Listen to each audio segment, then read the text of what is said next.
नमस्कार दोस्तों, stock market investment course के नेक्स्ट वीडियो में आप सभी लोगों का स्वागत है। पिछले वीडियो में हम आपको large cap, mid cap, small cap और पेनी स्टॉक के बारे में बता चुके हैं। और दोस्तों, जब हम आपको यह समझा रहे थे उस समय हम आपसे बोल रहे थे अगर किसी कंपनी को आपको पता करना है कि वो लार्ज कैप है, मिड कैप है, स्मॉल कैप है या पेनी स्टॉक है, तो आपको सिंपल सा है कि उस कंपनी का जो मार्केट कैप है यानी कि मार्केट कैपिटलाइजेशन है, यह आपको देखना पड़ेगा। जैसे कि जो भी कंपनी 20,000 करोड़ से बड़ी होती है वो लार्ज कैप होती है। तो यहाँ पर हम जो मार्केट कैप आपको बता रहे थे, उस वीडियो के नीचे कुछ लोगों का कमेंट आया कि अरे भैया, आप जो यह मार्केट कैप बोल रहे हो ना, तो यह हमें समझ में नहीं आ रहा है। आखिर ये मार्केट कैप होता क्या है, जिसे हम सभी लोग मार्केट कैपिटलाइजेशन भी बोलते हैं, आखिर यह होता क्या है, यह आप बता दीजिए। और दोस्तों, हमारे इस कोर्स में इसका बहुत ही ज्यादा यूज होने वाला है आगे चल के। और दोस्तों, हमारे इस बेसिक टर्म्स में 32 नंबर पे मार्केट कैप ही आता है। तो मार्केट कैप को अगर आपको आसान से भाषा में समझना है तो उस कंपनी का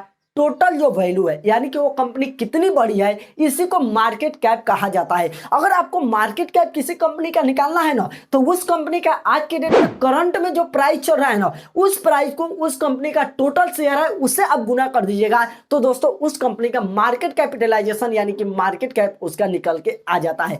अब यहां पर आपको आसान से भाषा में मैं आपको समझा दूं, आसानी से आप चेक कर पाए, इसके लिए आपको करना क्या है कि जाना है उस कंपनी के ऊपर, और उसके बाद दोस्तों उस कंपनी के फंडामेंटल में आइएगा तो सबसे ऊपर आपको उस कंपनी का मार्केट कैप, जिसे हम सभी लोग मार्केट कैपिटलाइजेशन कहते हैं, यह दोस्तों आपको देखने के लिए मिल जाता है। तो इस तरीके से आप उस कंपनी का मार्केट कैपिटलाइजेशन जान सकते हैं। तो यह तो दोस्तों आपको पता चल गया। अब देखिए दोस्तों, कोई भी कंपनी करती क्या है, बिजनेस करती है और अपना पैसा कमाती है। तो दोस्तों, वह कंपनी बिजनेस करने के लिए, अपना पैसा कमाने के लिए जो भी सामान खरीदती है, वह मशीन खरीदे, जमीन खरीदे या कुछ भी खरीदे, तो जो खरीदती है ना उसे कहा जाता है एसेट। तो दोस्तों 33 नंबर पे आ जाएगा एसेट, और यह भी आप समझ गए होंगे। अब दोस्तों, ऐसा तो नहीं है कि कंपनी सिर्फ पैसा कमा रही है, उसका कुछ खर्चा नहीं है, तो कंपनी का जो खर्चा है ना उसे हम लोग बोलते हैं लाइबिलिटी।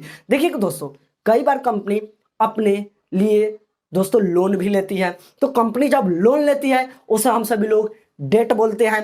तो दोस्तों यह भी आपको समझ में आ गया। अब दोस्तों, जब कंपनी लोन लेने के लिए जाएगी तो वहां पर कुछ ना कुछ उसे गिरवी रखना पड़ेगा। तो गिरवी रखती है ना, तो गिरवी रखे को हम सभी लोग बोलते हैं प्लेज। और दोस्तों, जिस चीज को गिरवी रख रही है उसे हम लोग बोलते हैं कोलेटरल। तो यह भी आपको समझ में आ गया। कई बार दोस्तों आपको यह सुनने के लिए मिलेगा प्लेजिंग ऑफ शेयर। तो इसका मतलब यह है कि कंपनी जो गिरवी रखी है ना, यानी कि जो प्लेज किया है, वह दोस्तों शेयर प्लेज किया है, कोलेटरल उसका शेयर है। तो प्लेजिंग ऑफ शेयर का मतलब होता है कि कंपनी शेयर गिरवी रखी है और दोस्तों लोन लिया है। तो यह भी आपको समझ में आ गया। अब दोस्तों हम नेक्स्ट बात करते हैं प्रमोटर के ऊपर। देखिए दोस्तों, शुरू में पहले वाले वीडियो में हम आपको शेयर होल्डर के बारे में बताए थे। जैसे कि जो भी लोग उस कंपनी के शेयर को होल्ड करते हैं, खरीद के रखते हैं, उन्हें शेयर होल्डर बोला जाता है।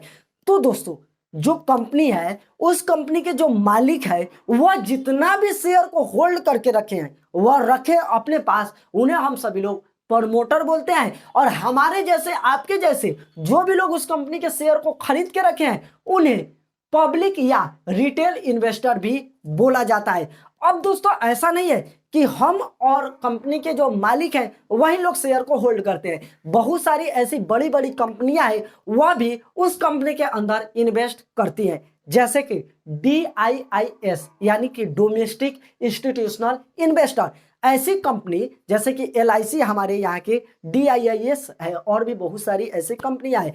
तो जो हमारे देश में ऐसी कंपनियां हैं या ऐसे संस्था है जो किसी कंपनी में इन्वेस्ट कर रही है, उस कंपनी के शेयर को होल्ड करके रखी है, उसे हम सभी लोग DIIS यानी कि डोमेस्टिक इंस्टीट्यूशनल इन्वेस्टर बोलते हैं। जो कंपनी हमारे देश में रह के काम करती है और हमारे देश के कंपनी के अंदर इन्वेस्ट करके रखी है। अब ऐसा नहीं है कि हमारे देश के जो इंस्टीट्यूशनल है ना वही इन्वेस्ट करते हैं, बहुत बार बाहर के देश के जिसे हम सभी लोग FIIS यानी कि फॉरेनर इंस्टीट्यूशनल इन्वेस्टर भी बोलते हैं, वह लोग भी इन्वेस्ट करते हैं। तो बाहर की जो कंपनियां आके हमारे देश के कंपनी में इन्वेस्ट करती है ना, उसे FIIS भी कहा जाता है। तो यह भी आप लोग समझ गए होंगे। अब दोस्तों हम नेक्स्ट बात करते हैं क्वार्टर रिपोर्ट के ऊपर। अब आपको ये है कि अरे भैया अब ये क्या है, तो मैं इसे और आपको आसान से भाषा में समझाता देता हूं जिससे कि आपको समझ में आ जाए। देखिए दोस्तों, जिस भी कंपनी में आप इन्वेस्ट करके रखे हैं, क्यों इन्वेस्ट किया है? क्योंकि वो कंपनी बिजनेस करे और कंपनी को फायदा हो तो हमें भी फायदा हो।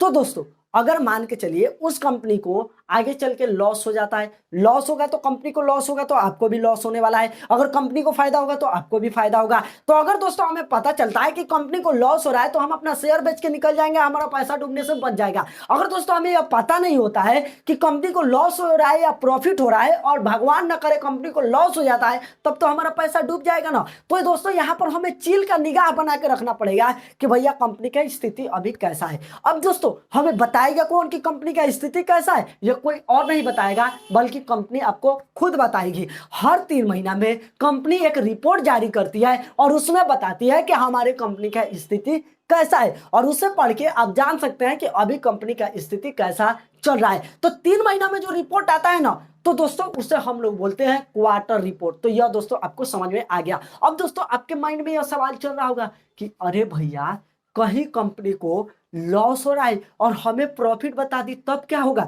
तो भैया टेंशन मत लीजिए, ऐसा होने वाला नहीं है। जो रियल होता है वही आपके सामने आता है, आपको टेंशन लेने की जरूरत नहीं है, क्योंकि ऊपर वाला बैठा हुआ है जिसके बारे में हम आपको से भी बताए थे पहले। यह दोस्तों बैठा हुआ है, यह दोस्तों आपको पता होगा। तो दोस्तों इससे आपको डरने की जरूरत नहीं है। अब यहाँ पर आपके माइंड में एक और सवाल आ रहा होगा कि भैया यहाँ पर सिर्फ हमें 3 महीने का ना पता चल रहा है, पूरे 1 साल का हमें पता करना है या आगे पता करना है, हमेशा चील का निगाह बना के रखना है, तब हम कैसे पता करेंगे? यहाँ पे कौन बताएगा? तो यहाँ पर भी भैया आपको टेंशन लेने की जरूरत नहीं है, यह भी दोस्तों आपको कंपनी ही बताएगी, आपको टेंशन लेने की जरूरत नहीं है। देखिए कि दोस्तों फाइनेंशियल ईयर जो स्टार्ट होता है ना, वह स्टार्ट होता है 1 अप्रैल से 31 मार्च तक, जो कि हमारा फाइनेंशियल ईयर रहता है। 1 अप्रैल को स्टार्ट होगा और 31 मार्च तक 1 साल कंप्लीट हो जाएगा। तो 1 साल का यह फाइनेंशियल ईयर होता है।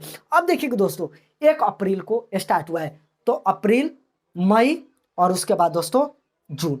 तो जून में जाके 3 महीना हो रहा है, तो जून में कंपनी का एक रिपोर्ट आएगा जिसे हम सभी लोग क्वार्टर रिपोर्ट बोलते हैं। उसके बाद जून के बाद जुलाई, अगस्त और सितंबर में 3 महीना कंप्लीट होता है, तो दोस्तों सितंबर में जाके एक और रिपोर्ट आएगा। और दोस्तों उसके बाद अक्टूबर, नवंबर और दिसंबर में जाके कंप्लीट होता है, तो दिसंबर में एक रिपोर्ट आएगा। और उसके बाद दोस्तों मार्च में कंप्लीट होगा, तो मार्च में एक रिपोर्ट आएगा। अब पूरे साल कंपनी का कैसा स्थिति रहा है यह दोस्तों कंपनी बताएगी साल के आखिरी में। और दोस्तों आपको जाके मार्च में कंपनी क्या आपको एनुअल रिपोर्ट देखने के लिए मिल जाएगा, यानी कि पूरे साल में कंपनी का स्थिति कैसा रहा है यह दोस्तों आपको एनुअल रिपोर्ट में देखने के लिए मिल जाएगा। तो दोस्तों यहाँ पर हम आपको क्वार्टर रिपोर्ट, फाइनेंशियल ईयर और एनुअल रिपोर्ट के बारे में भी बता दिए। तो यह दोस्तों आपको समझ में आ गया होगा। तो दोस्तों अब हम इस वीडियो को यहीं पे समाप्त करते हैं, क्योंकि वीडियो को अगर हम लंबा खींचेंगे तो और लंबा हो जाएगा और आगे के कुछ और टर्म्स बच गया है वह दोस्तों हम एक ही वीडियो में आपका